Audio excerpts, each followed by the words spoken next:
प्रिय मित्र, अज जे सच्ची गाल कार्यक्रम में पां पवित्र ग्रंथ बाइबल में जा यर्मिया प्रबोधक जे पुस्तक में जा 10वें अध्याय जी शुरुआत करींदासीं। हिन अध्याय में सच्चे जीरे ईश्वर ने मरल ने खोटे देव देवी विषे जणायो आहियो। माण्हू जे मन में खास ब सवाल आहिनि। ईश्वर केर आहिनि? ईश्वर कहिड़ा आहिनि? मित्र, पवित्र बाइबल में ईश्वर जे व्यक्तित्व के, ईश्वर जे अस्तित्व के ने ईश्वर पिंड प्रगट क्यों आयो ने तेला बाइबल मार्फते ईश्वर केर आहिनि ने ईश्वर कहिड़ा आहिनि उहो जाणीने उन ते विश्वास रखणो घणे ज़रूरी है। ते छतां माण्हू पंहिंजी कल्पना प्रमाणे ने मनी गिनल ईश्वर विषे यर्मिया कुर्ज थो उपां सुणो। यर्मिया जो 10मों अध्याय तंहिंजी पहली ॿई ने 3 कलम। हे इसराइल जा वंशज, वचन जेको यहोवा देव आंखे चेता उहो सुणो। यहोवा चेता, विदेशीअ जो मार्ग न स्वीकारियो ने आकाश जे अजायब कम ने ॾेखाव से फल व्यक्ति वग़ैरह बाबत जणाए में द्रजे था। एतिरेला का उन जी धर्म क्रिया नकामी है। कुआड़ीअ से जंगल जा कपल लकड़े ते कारीगर पंहिंजे हथ से कारीगरी करे थो। हिते ईश्वर घणे चोखे शब्द में कोई पण जात जी निशानी ते आधार न रखे जो आदेश ॾिए था। ईश्वर अगाउनु जणायो आहियो क आकाश पृथ्वी ने इन में जा जो मिणे आउं बनायो आहे। आउं मिणीनु वॾो आहियां ने उन मिणी के मुंहिंजे अधिकार नीचे रखां थो। हाणे माण्हू जेको प्रभु यीशु ख्रिस्त ते मजबूत विश्वास रखे थो उहो मुश्किल परिस्थिति में धिजे नथो। उहो आकाशनु न पण ईश्वरनु धिजे थो। उहो आकाश सामे नेरे थो, ॿिए किथे पण न। माण्हू भविष्य नेरेला मंगे था, घणे ॿिए वारे भविष्य नेरेला वञे था ॿिए वटि, पण जेको पंहिंजो भविष्य जाणे नथो उहो ॿियनि जा भविष्य कीअं जणाए सघे। ईश्वर जे हथ में अजी सलामती आहे। तारा, नक्षत्र, क ग्रह क माण्हू के ने माण्हू में विश्वास रखी अजे जीवन के फिटाई जा न। प्रभु यीशु ख्रिस्त ते विश्वास रखी अजे जीवन के सलामती वारो बनाई गनो। हाणे यर्मिया जे 10वें अध्याय वक्त ईश्वर कॾहिं पण स्वीकारी नथा। ईश्वर साथे आजो व्यक्तिगत ईश्वर के इनके सुभाઈએ था ने ऊ चोरे न तेला हथोड़ी से खिल्ला मारी इनके विराઈએ था। ऊ काकड़ी जे वाड़ी जे थंभले जड़ी है, ऊ बोले नथी, उन्हीं के उपाड़नी पैती। एतरेला का ऊ हली सके नथी, उन्हीं नु नदरजो। एतरेला का ऊ बूंडो का खासो करी सके नथी, ती भलो पण ऊ करी सके न। खेतर जो चाड़ियो पखी जाने था क ही माड़ू न है, तॾहिं इन ते वेही ने अनाज खें था। जेको सत्य ईश्वर न है इनला पण अहिड़ो ज आहे। माण्हू जे मन में अचे ती इन जी हाज़िरी में वर्तें था, कारण ऊ जाने तो क ही स्थूल वस्तु कीअं करी सकंदी न। 10मों अध्याय 6 थी 2 कलम। हे यहोवा देव, तो जहिड़ो कोई न आहे। तू वॾो ईअं ने शक्ति में तो जो ना वॾो आहे। हे मिड़े प्रजा जा राजा, तोनू केर न द्रजे। एतिरेला का उहो राज्य तोजो आहे ने वरी विदेशीअ में मिड़े ज्ञानी में ने उन्ही जे मिड़े राज्य में तो जहिड़ो कोई न आहे। उहो मिड़े मूर्ख ई प्रतिमा वटा जेको सिखामण मिले थी उता फक्त लकड़ो जाए। तारतीस में जा रुपए जा पतरा खणी अचनि था ने उफाज में जा सोन खणी अचनि था। कारीगर ने सोनी इन ते कमु कनि था। उन्ही जा कपिड़ा नीला ने जामुड़ी रंग जा आहिनि। उ मिड़े होशियार माण्हूअ जो कमु आहे, पण यहोवा सत्य देव आहे। ऊज सजीव देव ने सनातन राजा आहिनि। इन जे कोप से पृथ्वी ध्रुबती ने इन जो गुस्सो विदेशियुनि नु सहन थी सके नथो। यहोवा देव ऊज ईश्वर आहिनि, उन्ही सिवाय ॿियो ईश्वर न आहे। अहिड़ो ईश्वर जणाइए था ने तंहिंला यहूदा राज्य जा लोग मात्र जीरे सच्चे ईश्वर जो ज भजन करे अहिड़ो ईश्वर इच्छे था ने जणाइए था। मित्र, ईश्वर रज सर्वशक्तिमान आई ने ईश्वर हिकिड़ा ज आहिनि। तंहिंला ऊज ईश्वर जो भजन पंहिंजे जीवन में हुअणु खपे अने पांखे करे जो आहे। ईश्वर सनातन राजा, अधिकारी ने सत्य देव आहिनि। इन सिवाय जेको देव देवी जी भक्ति कयूं था उहो मिड़े माण्हूअ जे हथ जो कमु आहे। 10वें अध्याय जी 11वीं कलम। उन्हीं के चओ क देव जेको आकाश ने पृथ्वी बनायो नयो, उन्हीं जो पृथ्वी मथा ने आकाश में जा नाश थींदो। ईश्वर जेको सृजनहार नहीं पण सृजन आहे, इन जो नाश निकी आहे। फक्त जीरा सत्य ईश्वर रज शाश्वत आई ने तंहिंला प्रभु यीशु ख्रिस्त उन जे मरण जे 3 ॾींहं सजीवन थिया। उज ईश्वर पुत्र नवा त फ़क़्ति उ इतिहास जी हिकिड़ी व्यक्ति ज बनी वञे। अॼु पाण उन खे भुली विया हुआ। प्रभु यीशु ख्रिस्त गई काल अॼु ने सदा सर्वकाल हमेशह ला अहिड़ा ने अहिड़ा जई। ईश्वर जो कॾहिं पण अंत न आहे, कारण उन जी कोई शुरुआत न आहे। 10मों अध्याय 12 थी 16 कलमूं। हू पंहिंजे बर शक्ति से पृथ्वी बनायो हुयो, पंहिंजे ज्ञान से जगत के धरी रखियो हुयो ने पंहिंजी बुद्धि से आकाश के विस्तारे है। हू गर्जना करे तो तॾहिं आकाश में पाणी जो आवाज थिए तो ने पृथ्वी जे छेड़ेनु हू वडर चढ़ाए तो। हू वरसाद ला वीजળી उत्पन्न करे तो ने पंहिंजे भंडार में जा वायु कढे तो। हरेक माण्हू पशु जहिड़ो ने ज्ञान वग़ैरह जो थियो आहे। हरेक सोनी पंहिंजी कातर प्रतिमा से शर्माया है ने एतिरे लाइ इन जी भलावेल प्रतिमा असत्य आहे, उनमें सा न आहे, उहा नकामी आहे, उहा आभास जहिड़ी आहे। उन जे शासन टाणे उन जो नाश थींदो। याकूब जो बाग उन जहिड़ो न आहे, एतिरे लाइ उहो मिणी जो बनाईंदल आहे ने इज़राइल इन जे वारसे जी क़ौम आहे। इन जो ना सेना जो देव यहोवा आहे। 12वीं कलम में ईश्वर के फरीथी सर्जनहार तरीके जाहिर कियो हुयो। पवित्र बाइबल जो पहलो पुस्तक उत्पत्ति इन जा पहला 2 अध्याय जगत उत्पत्ति ने विश्व सृजन विषय जणाई था। आकाश में ऐं जेको तारा नेरियो था उन्हीं के होते रखंदल ईश्वर ही। मित्र, पाके विश्व जा सर्जनहार ईश्वर पिता जो भजन करी जो है। इन सिवाय कोई पण व्यक्ति वस्तु का स्थल जो भजन करणु वो ईश्वर जो अपमान ने उन्हीं जी नज़र में पाप है। ईश्वर इज़राइल लोक के वो वारंवार जणाइए था कि मुझो ना सेना जो देव यहोवा आहे, मूं सिवाय कोई ईश्वर न है।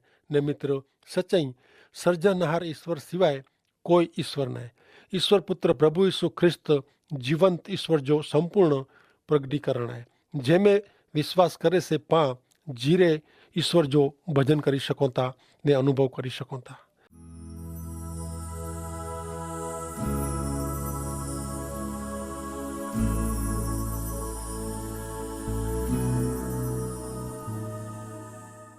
हाणे नेरियूं 10 11 जी 17 थी 22 कलम। हे किले में रे वारी देश में जा तो जो सरसामान भेरो करी गन की क यहोवा चेता क ने रहो। आउं हिन समय ते देश जे रहवासी के गोफण जे गोले वारे जी फोगाए ॾींदो ने उन्हीं के ख़बर पवंदी अहिड़ो उन्हीं के डुख ॾींदो। मुंहिंजे घाह जे कारणे मूंखे हाय हाय, मूंखे भारी जख़म लॻो आहे।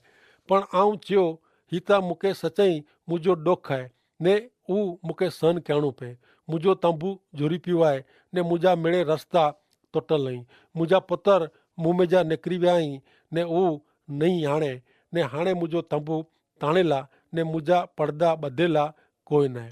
एतिरे लाइ क पाड़क पशु जहिड़ा थिया आहिनि। उन यहोवा जी सलाह पुछियो न हुयो, तंहिं लाइ हू सफल थिया नहीं। उन जा मिड़े टोरा ने पशु पालन विखेरिया विया आहिनि। नेरियो रड़ियूं कईं था, इन जो आवाज़ नज़दीक अचे थो ने उत्तर देश में जा वॾे ॾखे जो आवाज़ सुणाजे थो, घोंघाट सुणाजे थो, जेथी यहूदिया जा नगर उजड़ थी वञे ने इनमें सियाड़ वसे। 17 ने अहिड़ो कलम में सलामत स्थान में रेवारी प्रजा के असलामती वेठेला जणाए में आयो आहे। कुलाए इन जो कारण आहे रक्षक ईश्वर जो त्याग करींदल कोई पण व्यक्ति सलामत न आहे। मित्र, जीवन ॾींदल ईश्वर जीवन के साचवीए था त पोइ कुलाए जीवनदाता ईश्वर नु छेटो वञणो। 19 થી 22 कलम में दुख, पीड़ा, विनाश ने आध्यात्मिक अस्थिरता विषय जणाए में आयो आहे। हाणे नेरियूं 10 अध्याय जी 23 थी 25 कलमूं। हे यहोवा, आऊं जाना तो क मनुष्य जो मार्ग पंहिंजे हथ में न आहे, पंहिंजा पगला गोठवणा वो हलदल मनुष्य जो कम न आहे। हे यहोवा, फक्त न्याय जे धोरणे मूंखे शिक्षा कर, गुस्से से न करे रखे ने मूंखे तू नाबूद कईं। विदेशी जेको तोखे ओळखे नथा ने कम जेको तोजो ना गिने नथा उन्हीं ते तोजो कोप रेड़ी ॾे।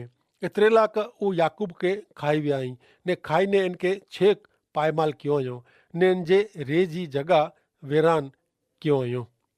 मित्र, 23वीं कलम कोरो जणाए थी, ईश्वर वटा जेको नवो जीवन मिले थो इनके मेड़वे सिवाय ईश्वर वटा मिले थी पाप जी माफ़ी सिवाय ईश्वर जे सामर्थ्य ने पराक्रम सिवाय कोई पण व्यक्ति पेंड मोड़ी न्याय जीवन जीवी शके न। माड़ू ईश्वर जो हथ छड़ी देतो ने पायमाल जीवन जीवे तो। प्रभु यीशु ख्रिस्त पायमाल जीवन के बचाईंदल आई। हाणे मित्र पानेरियूं 11वें अध्याय में पाके कोरो अॻियां जाणेला मिले तो। मित्र ईश्वर जा वचन मात्र सुणेला ज नहीं ने ऊ आजे रोज जे जीवन में उतारेला आई। पंहिंजे जीवन व्यवहार में पा केतिरा विश्वासू वफ़ादार आहियूं उहो घणे महत्व जो आहे। ईश्वरનું છેટી રોંદલ વ્યક્તિ કડે પણ ખાસો જીવન જીવી શકે ન। 11મો અધ્યાય પહેલી તેજી 8 કલમું પા સુણदासीं। यहोवा वटा वचन जेको यिर्मयाह वटे आयो ऊ आहे कि हिन करार जा वचन सुण ने यहूदिया जे माण्हू सामे ने यरूशलेम जे रहवासी सामे ॻाल्हि करीने उन्ही खे चओ, यहोवा इज़राइल जो देव चएता कि माण्हू जेको हिन करार जा वचन मने नथो ऊ श्रापित थियो। जिन ॾींहुं आउं अॼु पूर्वज के मिस्र देश में जा लो जी भट्ठी में जा कढी आयो तॾहिं आउं उन्ही खे आज्ञा ॾेई चयो हो कि मुंहिंजो वचन मञियो ने जिन ॻाल्हि विषय आउं आज्ञा ॾियां थो ऊ मेड़े अहीं पारियो त अहीं मुंहिंजा लोक थींदा ने आउं अंजो देव थींदो, जेथी अॼु वारे जी दूधमत जे रेलम छिल वारे देश में अॼु पूर्वज वटे ॾिने जा आउं सौ खाधा आहीं उहो आउं पूरा कयां। तॾहिं आउं हे यहोवा आमीन अहिड़ो चईने जवाबु ॾिनो। वरी यहोवा मूंखे चयो, ही मेरे वचन यहूदिया जे नगर में ने यरूशलेम जे मोहल्ले में पुकारीने चओ कि हिन करार जा वचन सुणे ने उन्ही खे पारियो। एतिरेला कि जिन ॾींहुं आउं अॼु पूर्वज खे એટલે કે વડદાડે કે મિસ્ર દેશ में जा ॿार कढी आयो ત્યારનું अॼु ॾींहुं સુધી સવાર જો વહેલો ઉથીને ઉની કે અहिड़ो वचन ॾियां थो कि मुंहिंजो वचन मनो त पण उनी मञियो न ने कन ॾिनो न पण उहो मिड़े पंहिंजे बूंढे हृदय जे वीचार प्रमाणे हलिया। ही करार पारे जी आऊं उनी खे आज्ञा ॾिनी हुई पण उनी पारियो न, तंहिंला उनी जे मिड़े वचन प्रमाणे उनी ते आफ़त खणी आयो। ॿई कलम में जणाए प्रमाणे हिन करार जा वचन एतिरे मंदिर जे समार कम ठाणे मिलल नियम शास्त्र जा वचन। मित्र अॼु माण्हू जो नैतिक सामाजिक जीवन ईश्वर जी इच्छा प्रमाणे घड़ाजे जीवाजे तंहिं लाइ ईश्वर जे वचन जी ज़रूरु आहे। उज पंहिंजा मार्गदर्शक थी सके ने अॼु पां अहिड़े टाइम में जीवूं था जॾहिं कोई कंहिंखे कीअं चई सघे थी न।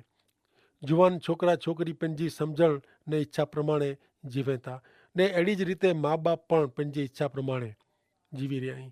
अहिड़े टाइम में पवित्र बाइबल जा वचन पाला मार्गदर्शक आहिनि। ईश्वर चए था ज ऐं मुंहिंजा वचन पारींदा त मुंहिंजा लोक थींदा। ईश्वर पंहिंजे जीवन खे आशीर्वाद ॾियण लाइ मंगे था।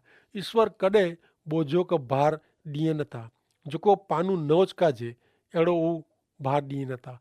8वीं कलम चए थी कि ईश्वर जो सुबोध मञिया न तंहिं लाइ माण्हू परिणामे पिन ते विपत्ति ने आफती खणी अचे थो।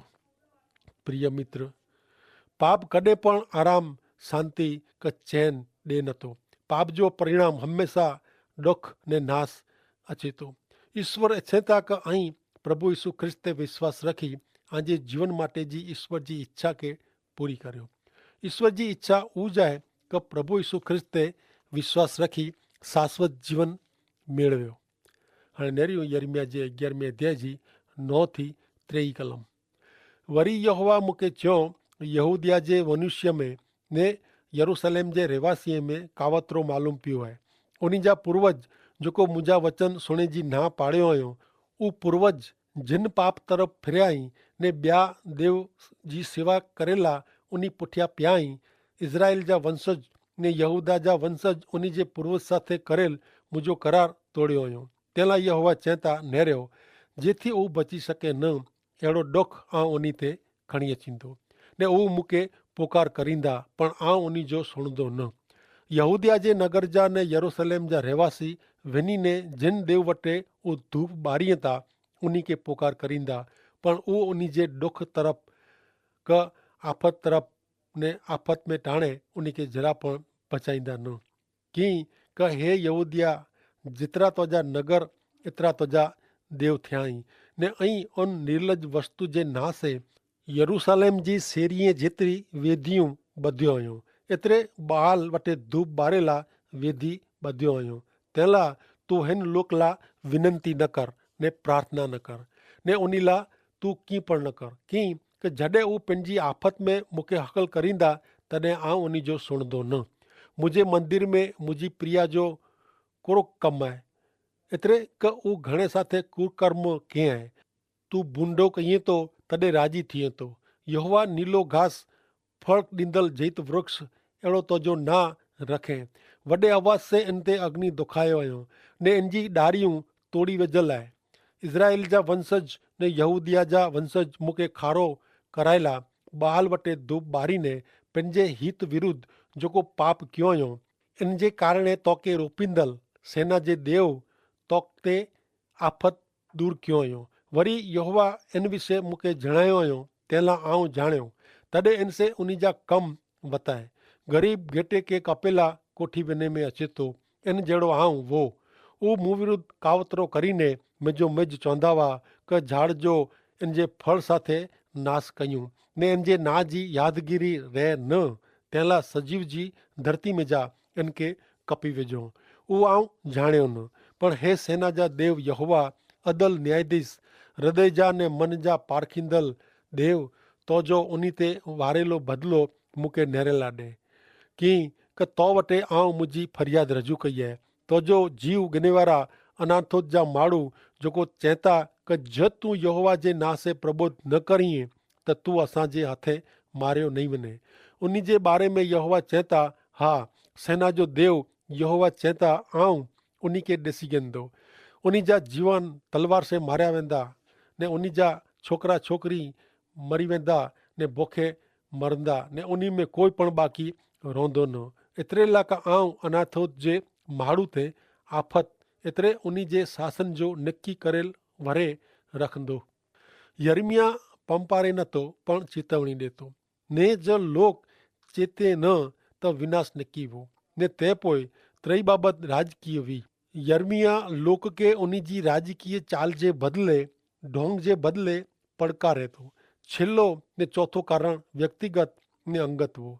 यर्मिया लोक खे सचो ने खोटो साफ़ साफ़ बताए थो ने तंहिं लाइ लोक यर्मिया जो तिरस्कार कयो।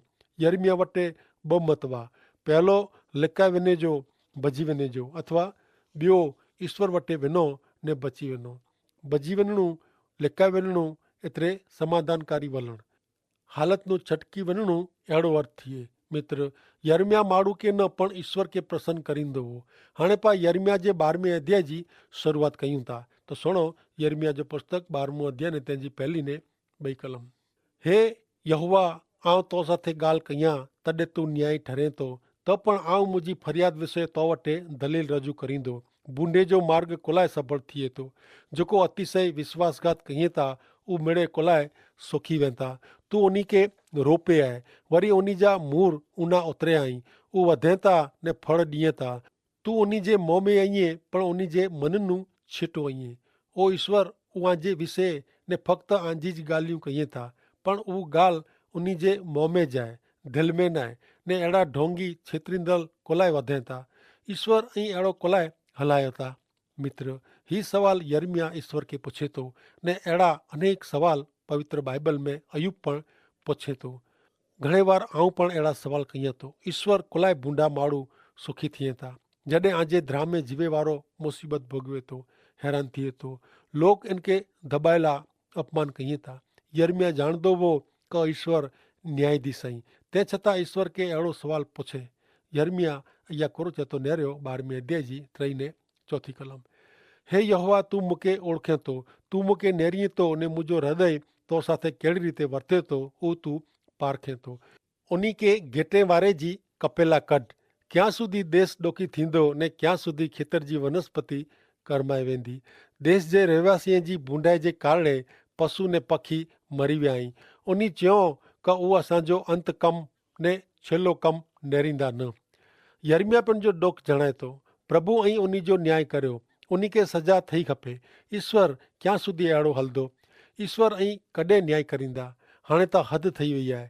मित्र ईश्वर यर्मिया खे जवाबु ॾिनो उहो जवाबु अॼु पाण आहे। ईश्वर चवंदा आउं नेरियां थो कमु कयां थो तो के मुँह में विश्वास रखणु खपे। मित्र, पाके प्रभु यीशु ख्रिस्त पर जे विश्वास में हले जो है दृष्टि का गणतरी से न नेरी वाणे यर्मिया 12 अध्याय जी 5 ने 6 कलम। तू पायदल साथे दौड़े ने ऊ तो के थकायो तडे तू घोड़े जी बरोबरी की करीने जो कि शांत प्रदेश में तू द्रावगर जी आई त पण यर्दन जे पूर में तू कोरो करींदी एतरेला के तोजी भा ने पिता जे कुटुंब जा माड़ू पण तो साथे कपट कियो हुयो उनी पण तो पुठिया वडी रण वेधो हुयो ऊ भले तो के मिठी गालियूं कईए त पण उनी ते भरोसो न रख। यर्मिया जकी ईश्वर के पूरे पूरो आधीन हो ते छतां पंहिंजे जीवन में मुश्किली घणे हुई। जॾहिं हू दिलासे था राहत माटे ईश्वर के पुकारे तॾहिं ईश्वर चयो नेर तू इनके ख़राब चए थो तॾहिं जॾहिं सच्चई ख़राब थींदो तॾहिं तू कोरो करीने। मित्र, यीशु ख्रिस्त ते पूरो विश्वास रखंदल ईश्वर के विश्वासु रोंदल व्यक्ति जे जीवन में पण मुसीबत अचे थी। हाणे हुते मरण थिए थो, अकस्मात थिए थो, घर में नुक़सान थिए, पण अहिड़े समय में ईश्वर ते आधार रखंदल व्यक्ति प्रभु यीशु ख्रिस्त के ज विड़गी रहे थी। इन जी प्रार्थना जो तेरी जवाब न मिले, इन जी धीरज खुटी वञे त पण ऊ प्रभु पर जो विश्वास विनाए नथो। आजे जीवन जी मुश्किली में मित्र ऐं कोरो करियो था। मन में घणे सवाल थिए क अहिड़ो कुलाए पण जी यर्मिया जीरे ईश्वर याहवे पर जो विश्वास विनाए न तीअं ई पण प्रभु यीशु ख्रिस्त पर जो विश्वास विनाइजा न। नेरियो आजे सवालनि जो जवाब ईश्वर वटि आहे। पवित्र ग्रंथ बाइबल में जाए गीत शास्त्र 37 अध्याय तंहिंजी पहली 5 कलमूं 10वीं कलम ने 34 थी 37 कलम नेरी गंजा। मात्र भौतिक सुख कायमी सुख न संकट दुख में ईश्वर जी हाज़री ने उन जी संगत माण्हू खे शांति ॾिए थी। तंहिं माटे ईश्वर पिता खे आशीष ॾियो। आमीन।